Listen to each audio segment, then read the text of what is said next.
start off with what's going on with real estate.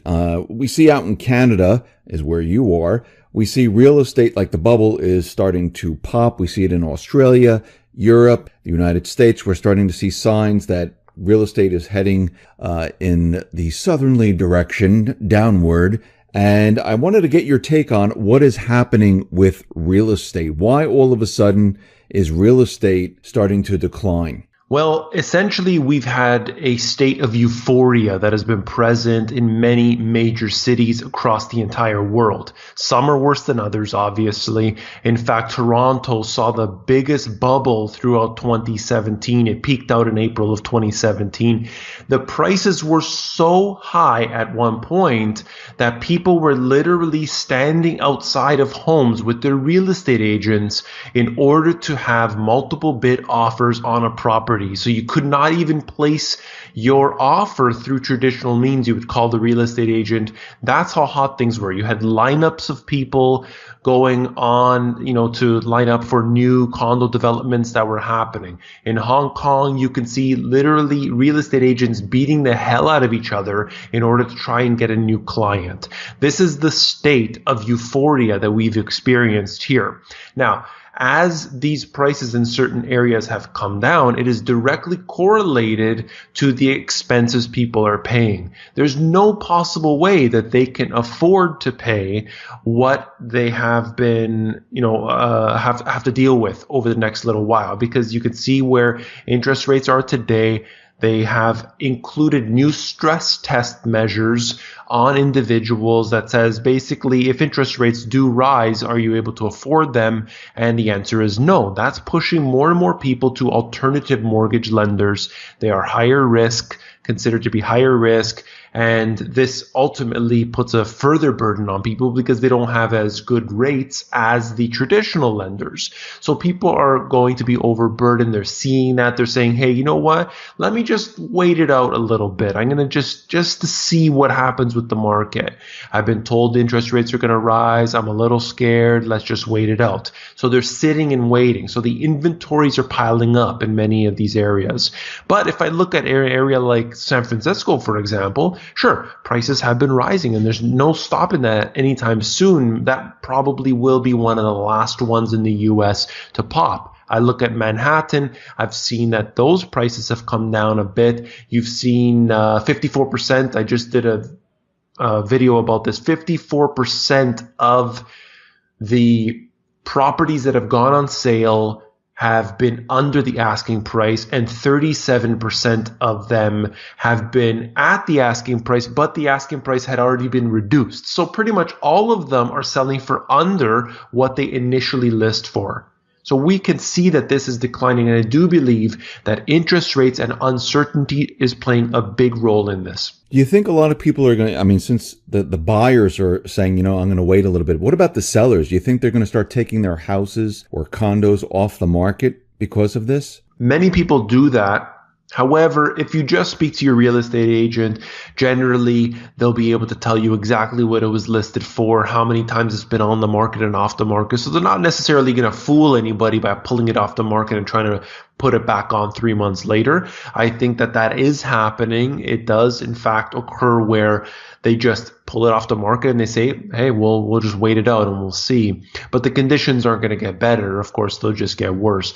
So I don't know exactly what their thought process is. I would suggest if you're going to be selling, just sell it now and take it or leave it. I wanted to move on to the Fed and what the Fed is doing right now with its balance sheet. And what's very interesting, they're doing a couple of crazy things here where they decided to discontinue the Fred graph of their balance sheet, and they're, not putting that data out there on their site anymore. You can get the data in other places, but why do you think they are hiding certain things right now where people really can't see it? So I've been hearing mixed reports about this. I initially outputted a video about it myself, and we can see that the total Fed assets are still being reported on their site, on the St. Louis Fed site. We can also see that through the SOMA, which is one of their other, subsidiaries or whatever, that's being outputted there, but it's not necessarily public information. So I think the total values of what they have, or at least what they're willing to admit, is still being put out there. However, they are starting to discontinue certain things. Hey, they did that with the M3. And we know the reason why. And I do believe that this may be just part of all of this to hide and conceal the truth. Whether or not this is, where it will stop, I don't think so. When we saw the same thing, so I did a video and I got criticized about it, but look at what happened with the M3. They were suggesting it was too expensive to calculate. How idiotic is that statement? Because nobody's believing that. But today we just go about and realize, okay, well, M3 is not important anymore, apparently, because it's not on the website. And it's no different than what George Orwell did in 1984, how he described basically removing language so that people can't express exactly what they were trying to feel, or let's say as a method of control. If that information is not there, people can't use it in order to make their point, essentially. That's what I'm getting at. And I think that this is what's going to happen. Specifically with this, to me, it doesn't really mean too much because they already printed 16 trillion in addition to the 4 trillion. So they're at 20 trillion. Forget about 4 trillion. It's unbelievable. Now, they also came out with the idea that the yield curve is not a good indicator of a recession now, and they want to change this or get rid of it. And right now, we can see that everyone is reporting on the yield curve, how it's, going to invert, and it's a good signal that a recession is coming because when you look back in time, it tells us a recession, is approaching. I mean, why are they saying that this is not a good indicator? Because they generally like to focus on the fake jobs numbers, the fake unemployment rates, and other silly indicators that are absolutely manufactured. We can see the direct correlation in between the yield curve and recessions. We know that is a fact. Now, I don't think the yield curve causes the recession, but it happens to be a leading indicator. And as far as I'm concerned, there's a direct correlation there, and they don't want to point at it because what I found in my experience is that the Federal Reserve makes a statement, the mainstream media puts it out there, and the financial analysts will then pick that up and actually believe it. I mean, I can't believe people in the financial industry believe what they see on television, but I saw it myself on the trading desks. You'll see that individuals will be watching Jim Cramer, and they're literally watching him like as if he's giving real information, as if it's not being bought and paid for.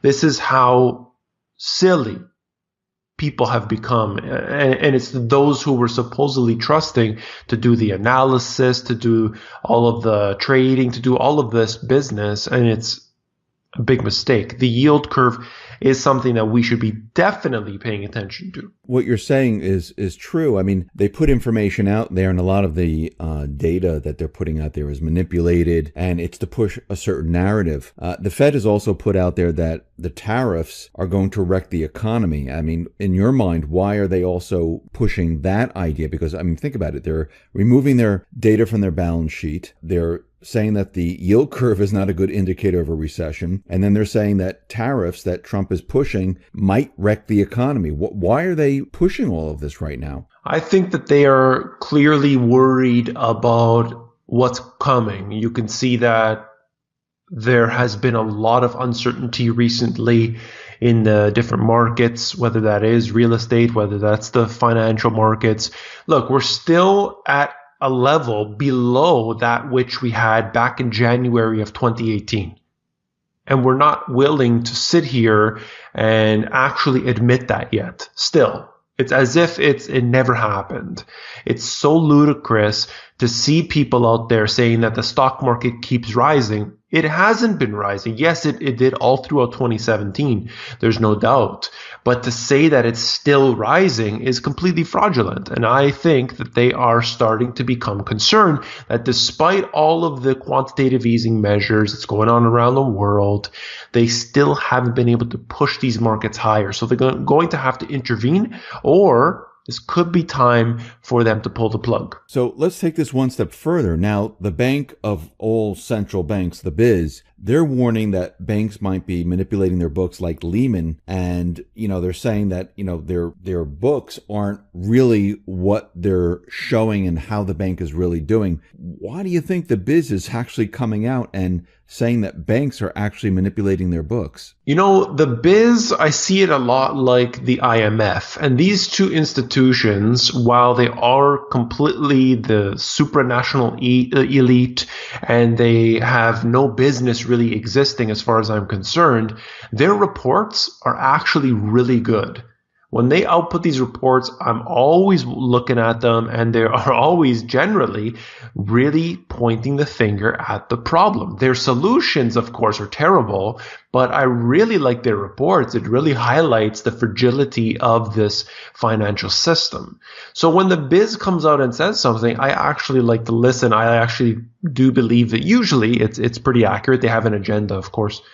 But what they say, like in this way here, it's no different than what we've been researching all along. They are pointing to the same information that we are. So, the BIZ is warning us. You think they're trying to separate themselves from what is about to happen? Like they don't want to be out there saying that the banks are strong, the banks are good. You think they're kind of separating themselves so they can say, hey, we told you about this, when everything starts to fall apart? It could be. And I also do think that they know what's going to happen and that they lead up to an event and then they have to be there as part of the solution. So I think that could be part of it as well. As far as I'm concerned, there's no difference between the BIZ, the IMF, the World Bank, the G20, and all these institutions. They are all one and the same. So what we get in the end is going to be some sort of, new system that they put in place, and then they will be able to say, oh, look, we told you this was coming, so we've been working on a solution. So we're not just seeing it from the BIZ, and you mentioned the IMF, they're one and the same. The IMF says they need a rainy day fund for the EU. Why do you think they are out there putting that message out there? I think that it's quite a joke to suggest this because we've already seen what the central banks are doing. They've intervened at a level that historically has never, ever happened before. They have printed approximately $20 trillion, and I've seen different numbers, depends on what you include. But the central bank balance sheets have gone up $20 trillion over the last, I think it is maybe since the year 2000, it's gone up $15 trillion since the Great Recession financial crisis time frame. That is beyond anything we've seen in modern history. And they say we need a backup fund. Well, what was all that? What was all that money? Where is it? What's it doing right now? So they want a rainy day fund. How big does it have to be? We saw at the World Economic Forum in Davos, they said we need a $100 trillion bazooka. That's the most ridiculous thing I've ever heard because, where does it stop? Why is this system so defunct? Why is it so terrible at its root that we need $100 trillion to backstop the losses? I think we've got a problem right to the core, and eventually that they will have to hold us hostage because of it. Now, it seems like from the BIZ, from the IMF, from the Fed, and even out of the corporate media, because we see the Wall Street Journal, they already reported that they think the country will be in a recession by 2020. Bloomberg's recession indicator saying that we're going to be in a recession in the next 12 months. From all of this and everything that we've been watching and looking at, is the financial system moving towards this great recession? There is no way out of it at this point, but so I want to look at it in two ways. We can look at it on the surface level, which is that it's unavoidable. There's too much debt. The central banks have been printing up trillions of dollars. They're now in the quantitative tightening mode. That means they're going to be increasing interest rates. We just had the Bank of Canada increase interest rates today. And then we need to go and suggest that there will be more of this coming with pulling back on the balance sheet and so on. That is, in fact, going to cause a collapse. If I look at this through the crystal ball and flip it around 180 degrees, I like to see that all of this is intentional. They knew that printing money and pulling it back is going to cause a crash. They knew that from day one. And the reason that they're doing this today is no different than any other recession before. And that is when you dry up the liquidity, you cause a collapse. And this is why they're doing that. In 2008, they did this. In 2000, they did this. In all previous crashes before, they did this. They dry up the liquidity intentionally to cause a crash so that they can push through new laws, new regulations, favorable taxation. We're talking about bailouts, bail-ins, anything that they want. As long as there's a crisis, they can get it through. And you need a crisis in order to do that. People beg for mercy, and hey, the government's willing to give you what you need. So just let us do this and this. People don't care. They look the other way, and you have something new occur. So from your research, how do you think this collapse will play out? Do you think the market will come down first, or what do you see happening? You know what? That's been something that I've been pondering for quite a while now. I don't know what the trigger event will be. I know that we have too much debt. I know that we are in a problem in basically every possible sector in every possible way. It's nonstop bad when you look around, but we still need a trigger event. So back when you saw, the whole subprime crisis, that's really how the derivatives started to unwind again. Now today we don't have quite as many derivatives, supposedly. They're keeping them under wraps, but this may not be the case. It could come from, let's say, real estate. It could come from any country, in fact. Think about this. The entire globe started to unwind because of subprime mortgages in the US. That was like the trigger point. It wasn't the root cause, of course, but that's all it took. I'm looking at Europe, actually, as one of my major indicators there, because there's so much turmoil happening with all the crises that are taking place. When you have the sovereign debt crisis, you have the immigration crisis, you have all of these going on, and I don't see it letting up anytime soon. So we could have a problem in any one of these countries, and that could start to spell disaster for the EU, which then would spread across the world. We could have oil going up to that $100 mark. That's going to be a big problem. They say they're going to pump more. That actually doesn't fix the problem because of the importance of oil. You look at what happened during 2008. They could have simply just, 2007 leading up into 2008, they could have, quite frankly, just increased the production of oil. But that's not the way it works. You can't. The governments cannot control what happens to these prices on the surface level, of course.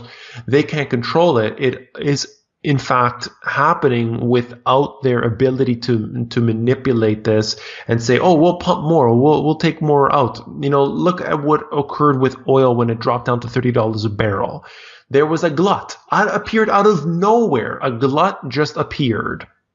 And then suddenly, the price shot down to $30 a barrel. Now today it's at, let's say $70 to $80 a barrel, WTI and the Brent.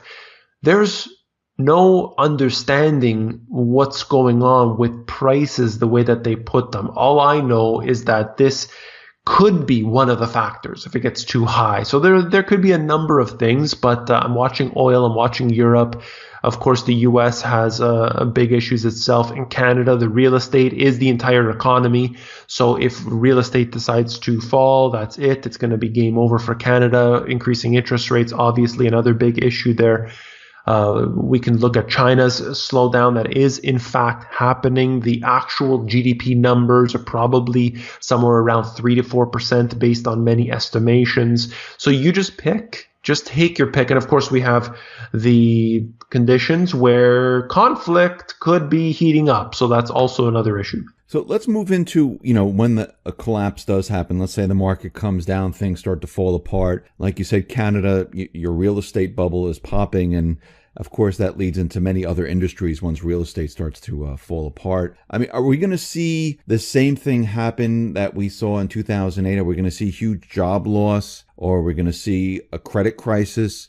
Do Do you see any of that happening? Any number of things could happen at this point. I do believe that we would have some of the same, because it's still relatively fresh in the business owners' minds. I do believe there will be definite some layoffs, but don't worry, because the temporary jobs will be there to fill in the gaps, and the low-paid service work will be there to fill in the gaps, and the temporary workers provided by the government will be there to fill in the gaps, and there will be no sense of stability for a period of time.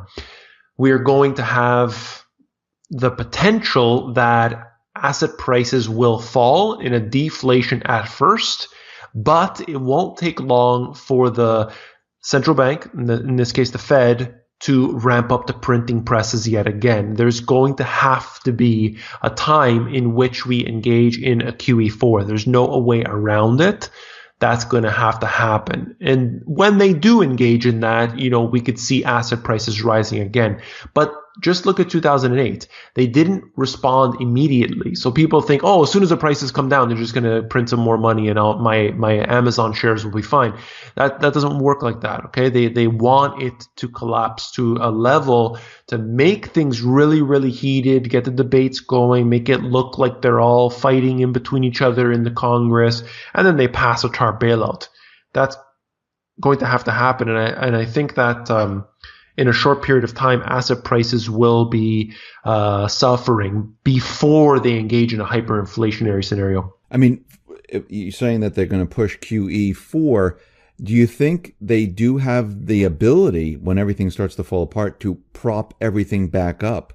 I mean, do you think they'll be able to prop the banks up? I mean, they just did a stress test for the banks, and there was a report that there was some type of payoff with Morgan Stanley and Goldman Sachs where they gave them a passing grade even though they failed. Do you really think that these banks will survive this and survive it long enough where the Fed can come and prop them up with free money again? I think that what could happen next time around is we could have more nationalization occurring, like Fannie Mae and Freddie Mac. So you could see that with some of the banks. I think this would be a great opportunity for one bank to swallow up the others, so that we could have massive conglomerates of banks coming together. You could have a Goldman Sachs, JP Morgan, and Bank of America, and all of these, they just have to come together. Oh, we had to do this. This is just, normally we wouldn't, but to save the banking system, we created this super mega bank, and this is going to be the way that we're going to save everything. The assets are all protected by the government.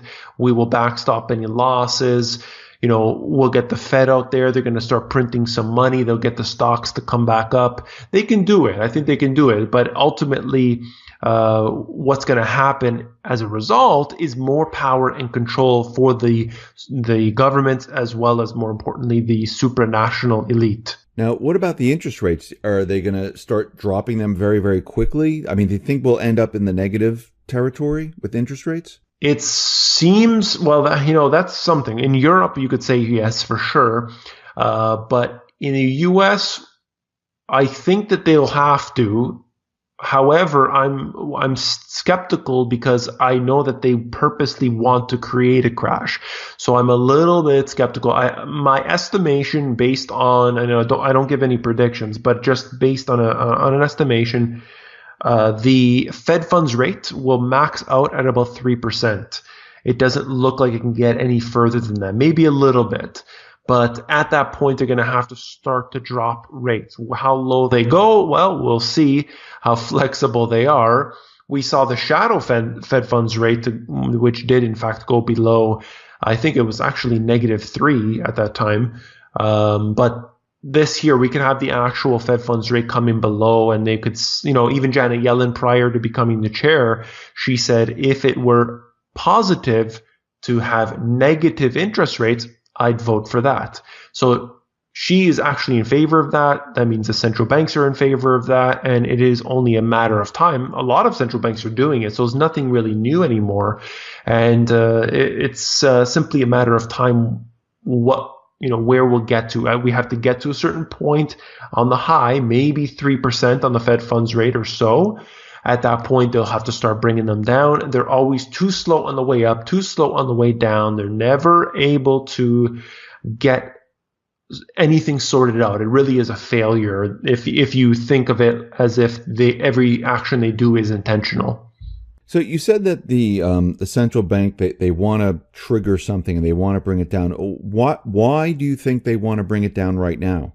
They do so periodically, and they have an agenda where we can see that the big establishments, the supranational elite, the technocrats, they all gather together at things like Bilderberg and the World Economic Forum and the G20 and so on. And together, they like to be able to consolidate power and control in order to have basically this a continued, I wouldn't call it necessarily a tiptoe effect.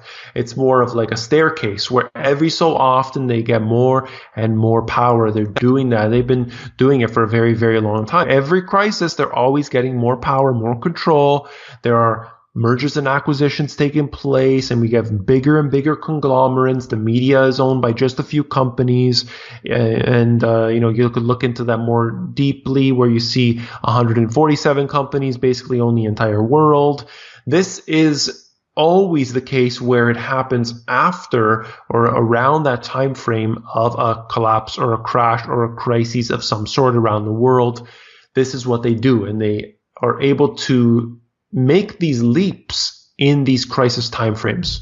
Do you think when the system comes down, do you think other countries will start to lose faith in the central bank system? I mean, we see the BRICS system, we see Russia, we see China, and many other countries. Do you think more countries will move away because of what happened? I think so, to some degree. I mean, we can definitely see the alliance going on between China and various other countries, Russia being number one, but China is basically trying to do business with anybody the U.S. doesn't want to do business with, and that's very smart business for them. I definitely see that occurring. You could see how they're setting up the AIIB. They're trying to engage in and build basically the infrastructure, either physical or financial, where they are going around the systems that the West and the US have built. They also are talking about creating their own internet with Russia and everything else. I don't know how all that's going to take place. I mean, we're talking billions and billions and billions of dollars and years of development, but that could be the case. They're trying to, with the petro yuan, they're trying to sort of get around that. It's still very, very early at this point, but it is pretty important to the globe already. So I think that it is definitely the case. Whether or not we're going to see that in the next few years, I don't really necessarily think so. But it's a step-by-step series of events that happens. It's going to take decades before they can really wean off of it entirely. Do you think the central banking system, are they prepared to move us to a different system when the system comes down, maybe to an SDR system or some other type of system? Oh, for sure. That has been in the works for quite a long time. That is, in fact, the desire of the technocrats. They really want this, and they will push ahead for it. They need a crisis to do it. So if the crisis is big enough, they can try and push for it. We've had talks of it before brought up, maybe we should have one currency and this and that, but it's sort of just put aside. So I don't know how long it's going to take to get something like that in. All I know is what my thoughts of this are. We would have something like the IMF's SDR, which is already being used today. It doesn't even need to be created. It doesn't need to be, some sort of conspiracy. It does exist already, despite what some people believe anyway. And you can actually have that backing our currencies, our national currencies. So in doing so, you would have the average citizen wouldn't know the difference. But behind that is a system of control.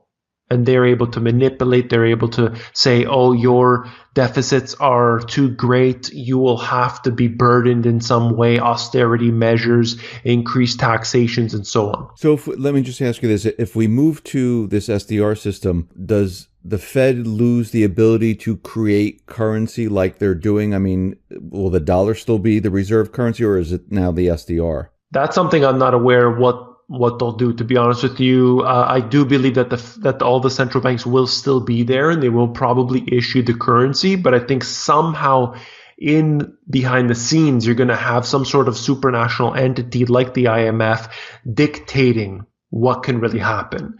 So they're going to be basically giving up control to some sort of higher authority. So this is the central bank's plan. This is what they want to happen. I mean, unless something else occurs where they can't control the collapse or something else happens, right? Well, that's really what they've always wanted. I mean, these central banks, we're being told that, the Bank of England, the Bank of Canada, the Fed, and so on are all different organizations. They're all one. They are all one. They're all owned by the same group of people. They are all being controlled entirely. They all act in concert, or at least they tell each other, okay, you're going to print the money this year, and then because we're going to stop our QE3 measures. Now, Bank of China, Bank of England, and Bank of Japan, and the ECB, and so on, you're going to have to step up your measures here, and we still need to be printing $200 billion a month, and so on. It's all the one unit. I do not believe that they are separate in any way. Do you really think that they're planning to bring down the system before 2020? Before 2020, I don't know how it can withstand that long, as far as I'm concerned. At least the governments will have to admit it by that point. It's usually far delayed when they actually do admit it. 2020, I don't mathematically, based on everything I've calculated, it seems to be impossible. I don't think that it will necessarily be too bad this year. I mean, we can have some more stagnation and things. I'm worried about the trade tensions that are occurring that could escalate very quickly and speed up that timeline. But I'm looking more towards interest rates being the key indicator and the catalyst for something worse. So I think that should the Fed funds rate stay below that 3% mark, we can extend that further out. I'm also looking at LIBOR too. If it goes up to its